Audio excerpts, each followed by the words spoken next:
भी सीधा आपको ले चलेंगे गोरखपुर, जहां पर सीएम योगी आदित्यनाथ अपने संबोधन में क्या कुछ कह रहे हैं आपको सुनवाएंगे। गोरखपुर के लोकप्रिय सांसद श्री रवि किशन शुक्ला जी, बांसगांव के माननीय सांसद श्री कमलेश पासवान जी,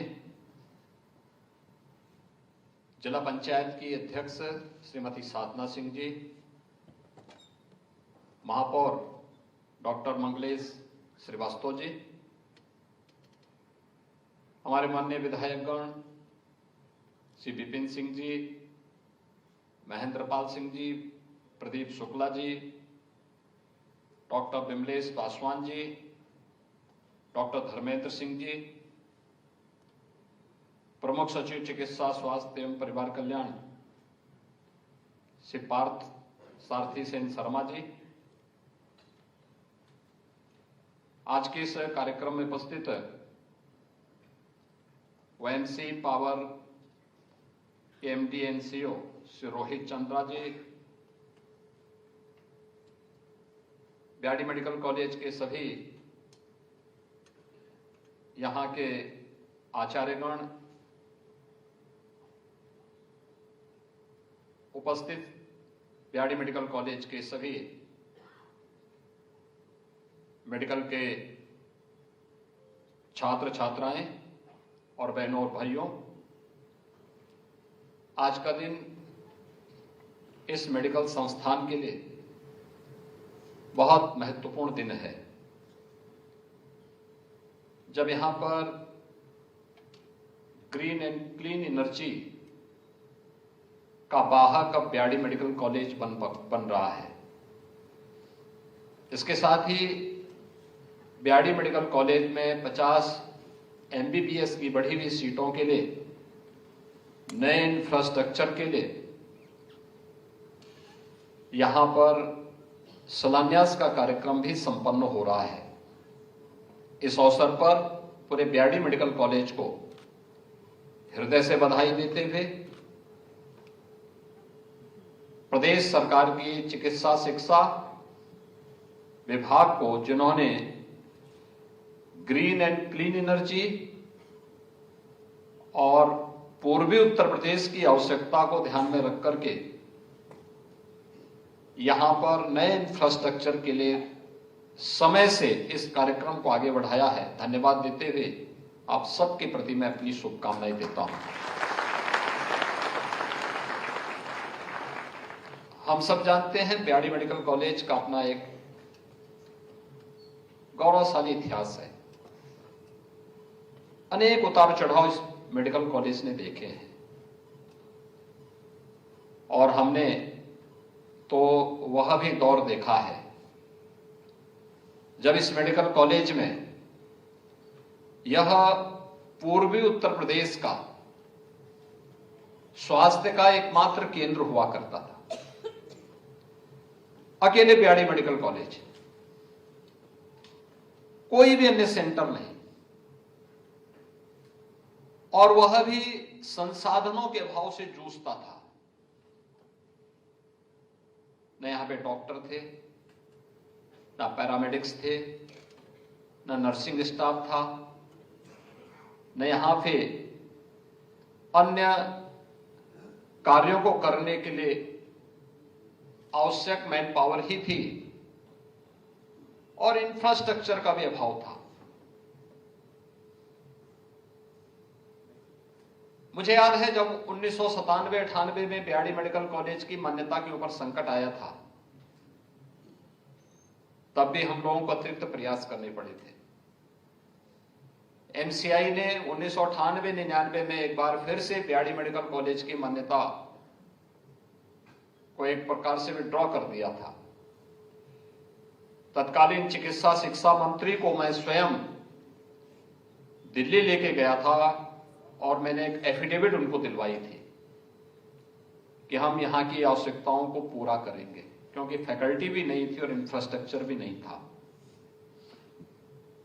और उस समय भी हम एक ही बात कहते थे कि वे फैकल्टी भी देंगे, लेकिन ब्याडी मेडिकल कॉलेज इस पूर्वी उत्तर प्रदेश के लिए स्वास्थ्य सेवाओं का बैकबोन है, उसको आप बंद कर देंगे तो सब कुछ बंद हो जाएगा। और जो हजारों मौतें इंसेफ्लाइटिस से होती हैं, इन मौतों को नियंत्रित कर पाना कठिन हो जाएगा। उस समय शासन की लापरवाही थी, अनदेखी थी, लेकिन बीआरडी मेडिकल कॉलेज के उस समय के जितने भी फैकल्टी मेंबर्स थे, जितने स्टूडेंट्स थे, रेजिडेंट डॉक्टर थे, ये लोग अपने स्तर पर एक प्रयास करते थे और जितना अल्प संसाधन थे उनके पास, उस संसाधन में परिणाम देने का प्रयास करते थे। आज जब हम बीआरडी मेडिकल कॉलेज में आते हैं, मैंने 97-98 में वह दृश्य भी देखा है। 97-98 से लेकर के एक लंबे समय तक जब एक एक बेड में 4-4 पेशेंट लिटाए जाते थे। पीडियाट्रिक का जो वार्ड था उसका तो टॉयलेट वर्षों से चौक था, जबकि तीसरे फ्लोर पे उसका टॉयलेट है, वार्ड तीसरे फ्लोर में, वहां का टॉयलेट भी चौक था, पूरा पानी भरा हुआ था फर्श पे। जब मैं पहली बार यहां बीआरडी मेडिकल कॉलेज के दौरे पे आया था, मैं भौचक था, मैं सांसद था, केवल सरकार से अपील कर सकता था, संसद में अपनी बात को रख सकता था। आज जब हम लोग आते हैं यहां पे देखते हैं, अब तो यहां बाल लोग का संस्थान भी प्रारंभ हो गया है। पीडियाट्रिक के वार्ड को हम देखते हैं, आज वहां पर कितनी सुविधाओं से युक्त है। और न केवल यहां पर बल्कि सीएससी स्तर पर मिनी पीको बन चुके हैं और डिस्ट्रिक्ट हॉस्पिटल में वहां पर पीको की स्थापना हो चुकी है। वहां पर ट्रेनिंग हर एक स्तर पर, आशा है, आंगनवाड़ी है, जनपदों में तैनात जितने भी पीडियाट्रिशियन हैं, फिजिशियन हैं, इन सबको भी ट्रेनिंग दे करके वेल ट्रेंड किया गया। परिणाम है कि यहां पर जो भी पेशेंट आता, हमें पता होता कहां से आया है, कहां से पीएचसी में गया, सीएससी में गया, डिस्ट्रिक्ट हॉस्पिटल में गया, हमारे एम्बुलेंस 108 या 102 से किससे यहां पे आया है, पूरा ब्यौरा होता है। पीएचडी में एक एक चीज लिख दिया जाता है। केस हिस्ट्री होने के नाते पेशेंट का उपचार करने में मदद मिलती है। वायरल रिसर्च सेंटर का रीजनल सेंटर भी यहां पे एक प्रकार का फंक्शनल होकर के अपनी सेवाएं प्रदान कर रहा है। आज तो बहुत सारी सुविधाएं हैं, सुपर स्पेशलिटी का ब्लॉक बन चुका है। एक समय था जब सीट्स यहां की आधी हुई थी और उसकी मान्यता के ऊपर भी संकट था, और आज बधाई हो कि आज आपके पास इतना अच्छा इंफ्रास्ट्रक्चर के साथ साथ आज आपके यहां बढ़ी हुई सीट के लिए सरकार स्वयं आपके पास आ रही है कि हम आपको नया इंफ्रास्ट्रक्चर दे रहे हैं। 60 करोड़ एक ही झटके में 60 करोड़ रुपए आपके 50 बढ़ी हुई सीट के लिए इंफ्रास्ट्रक्चर करने के लिए स्वयं सरकार आपके पास आई है कि नहीं, इस मेडिकल कॉलेज को और मजबूत करना है। क्योंकि इस दौरान स्वास्थ्य विभाग को पिछले 6-7 वर्ष के अंदर डबल इंजन सरकार ने नोडल विभाग बना करके जिस एक अभियान को आगे बढ़ाया था, वो देश का और दुनिया का एक सफलतम मॉडल है कि इंसेफ्लाइटिस को हम पूरी तरह समाप्त कर चुके हैं। नियंत्रित, पूरी तरह नियंत्रित हो चुका, उसकी घोषणा बाकी है कि समाप्त हो चुकी है इंसेफ्लाइटिस। ये अपने आप एक मॉडल है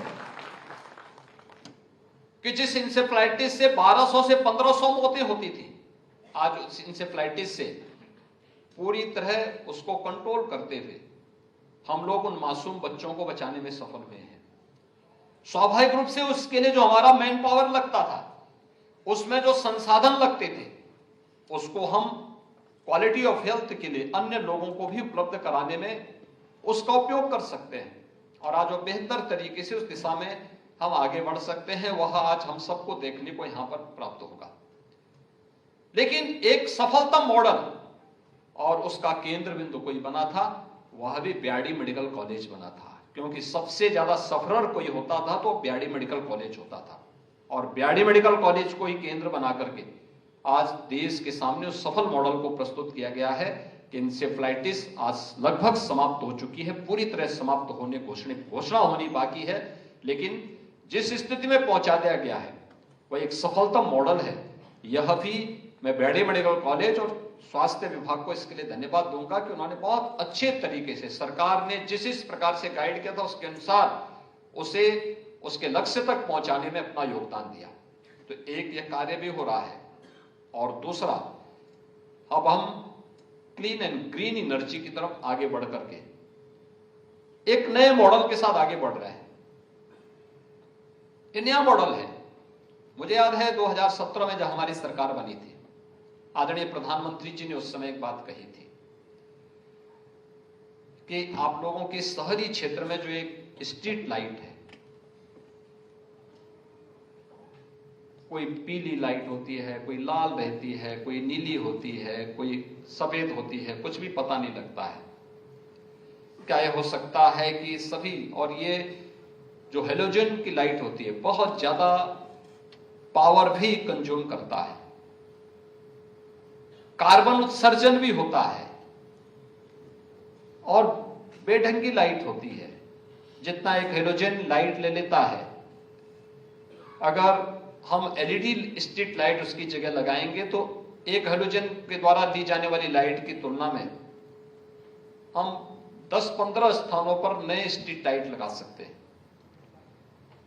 और बेहतरीन लाइट दे सकते हैं। उससे कार्बन उत्सर्जन भी कम होगा, ग्रीन हाउस इफेक्ट को नियंत्रित करने में हमें सफलता प्राप्त होगी। और उस समय हम लोगों ने एक मॉडल अपनाया था। उस समय हमने ईएसएल को कहा था, यह भारत सरकार का प्रतिष्ठान है, कि क्या हम लोग जो हेलोजन है, इन हेलोजन को हटा करके इसके स्थान पर आप एलईडी स्ट्रीट लाइट लगा पाएंगे। तो शर्त यही तय हुई थी कि वे जितने हमारे हेलोजन हटाएंगे, जितने भी ऐसे स्ट्रीट लाइट हटाएंगे, उसकी जगह पे वह स्ट्रीट लाइट लगाएंगे, कोई पैसा नहीं लेंगे। 6 वर्ष 7 वर्ष का उन्होंने हमारे साथ एग्रीमेंट किया था कि इतने वर्ष तक हम इसका मेंटेनेंस करेंगे, लाइट फ्री लगाएंगे, जितनी स्ट्रीट लाइट कहेंगे हम फ्री लगाएंगे, लेकिन जो उससे बिजली की बचत होगी उस बचत का पैसा हम लेकर के और उससे अपनी भरपाई कर देंगे।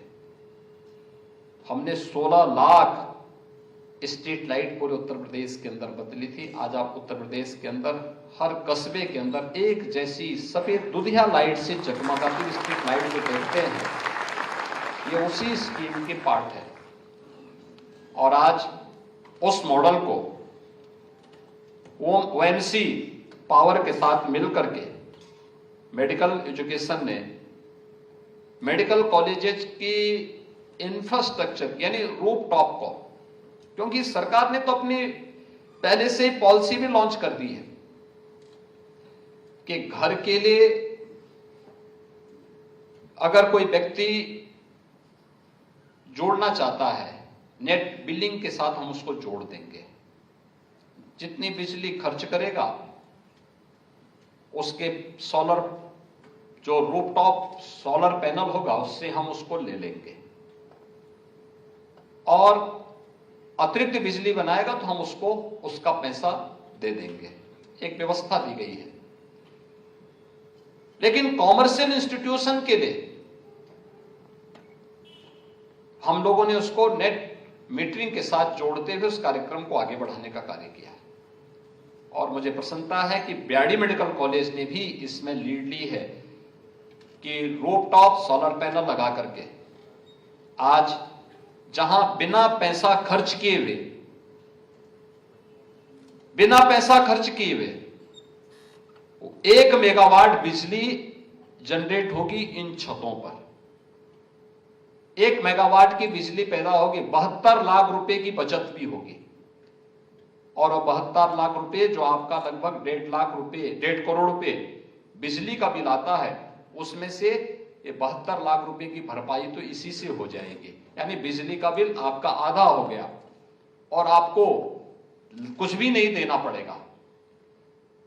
यानी यही होता है, उस फालतू लैंड का हमने जो छत खाली पड़ी हुई थी उस खाली छत का उपयोग भी कर दिया और साथ साथ आपको क्लीन एंड ग्रीन एनर्जी भी मिल गई। यह प्रधानमंत्री जी के उस विजन को भी आगे बढ़ाता है जो भारत ने तय किया है कि 2070 तक हम पूरी तरीके से क्लीन एंड ग्रीन एनर्जी की तरफ जाएंगे। वैकल्पिक ऊर्जा उसका एक बहुत बड़ा माध्यम हमारे पास है और यहां पर तो वर्ष में लगभग 10 महीने ऐसे हो सकते हैं जब हम अच्छी सोलर एनर्जी को प्राप्त कर सकते हैं।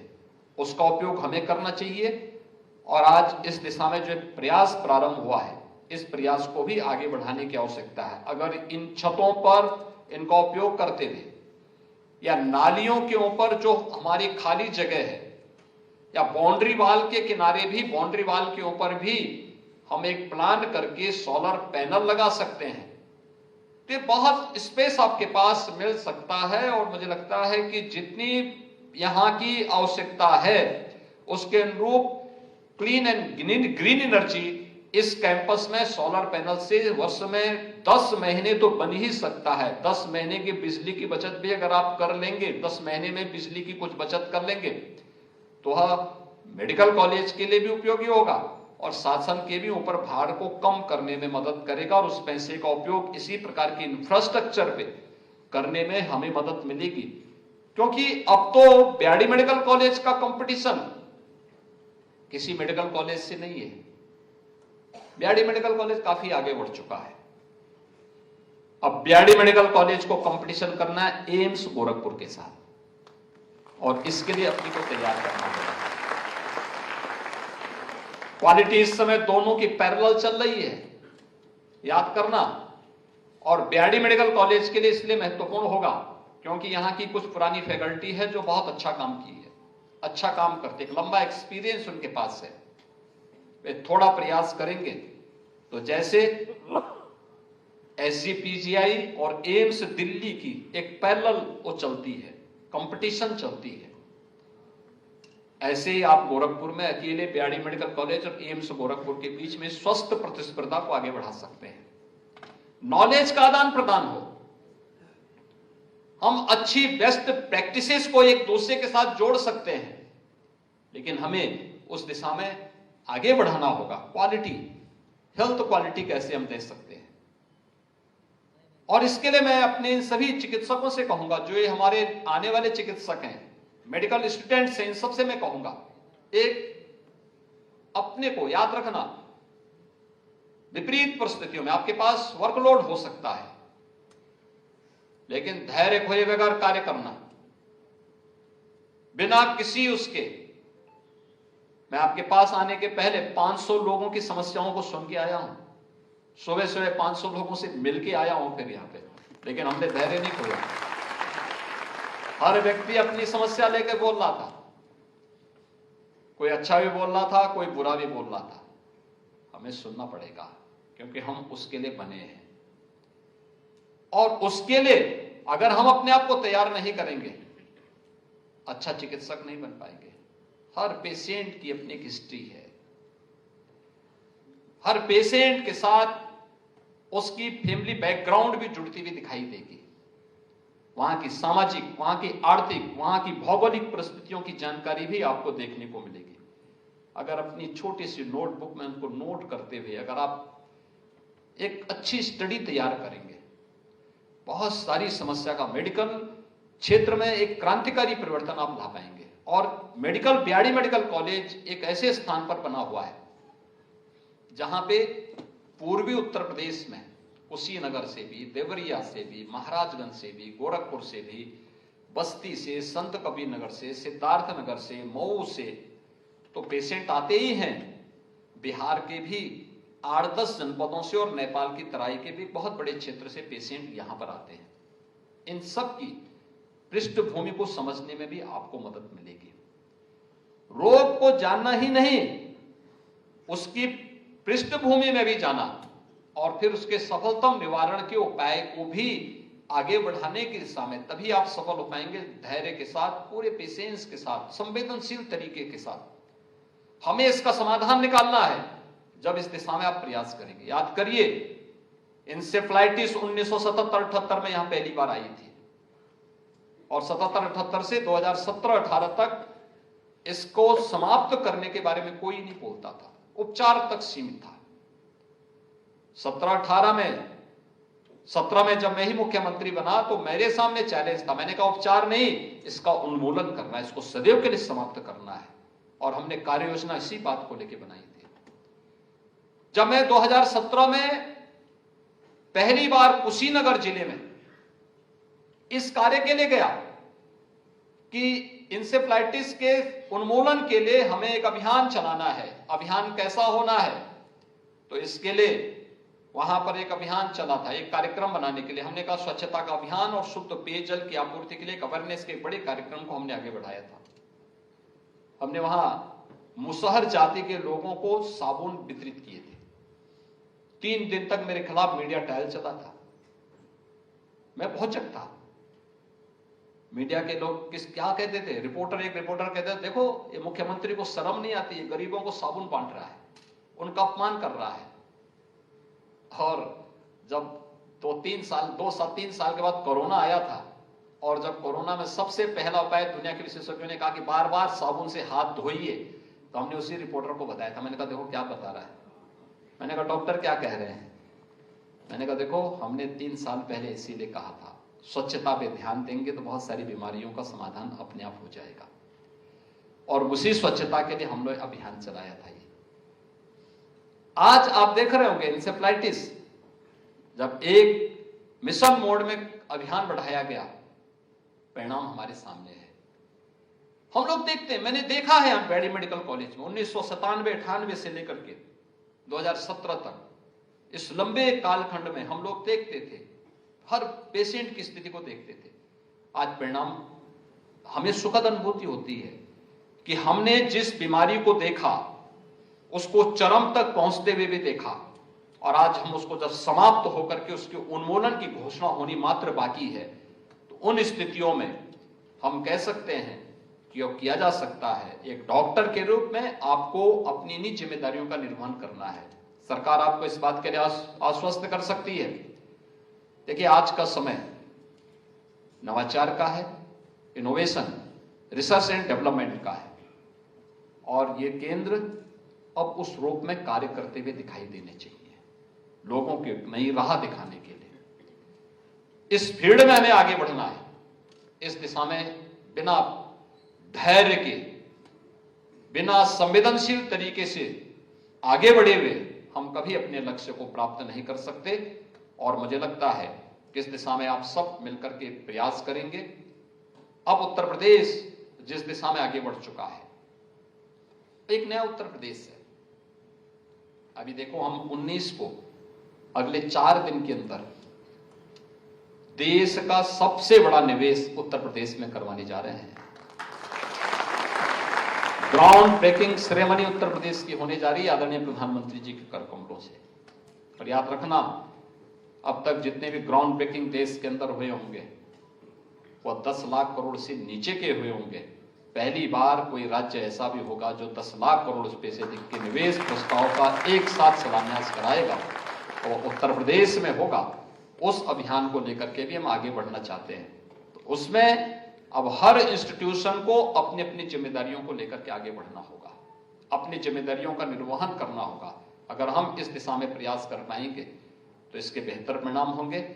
और मुझे आज प्रसन्नता है कि यहाँ पर दोनों कार्य, यानी हमने वह भी दिन देखा है जब इस मेडिकल कॉलेज की मान्यता समाप्त हो रही थी